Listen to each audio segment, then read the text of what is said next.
Hello friends, welcome to our YouTube channel world spotlight. Comedy star Pappu Pampam को अवस्था पुणी थरे गुरुतर हो जाइछि। चिकित्सा पाई तांको दिल्ली निया जाइछि।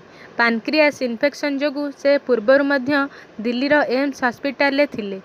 यह पूर्वरु से भुवनेश्वर एक घरोई हॉस्पिटल एडमिट थिले। तांको छाती रे गभीर जंत्रणा हेबा जोगु तांको आईसीयू रे रखा जाइथिला। तांको चेष्टा बल से खूब कम दिन में ओलीवुड इंडस्ट्री रे प्रतिष्ठा लाभ करिपारिथिले। पप्पू को कॉमेडी जगतर बाछा मध्य कहुए। से 1.5 मास आईसीयू रे रहिबा पर ठीक होई जुलाई 10 तारिख रे ओडिशा फेरिथिले। समस्त ओलीवुड इंडस्ट्री और तांको फैन माने तांको पई पूजा अर्चना करथिले। से ओडिशा फेरिबा पर सोशल मीडिया रे तांको भल हेबार खबर निजे एक वीडियो माध्यम रे जणाइथिले। हेले पुणी आउ थरे तांको स्वास्थ्य अवस्था गुरुतर हो जाइछि। से एबे दिल्लीर एम्स रे एडमिट अछंती।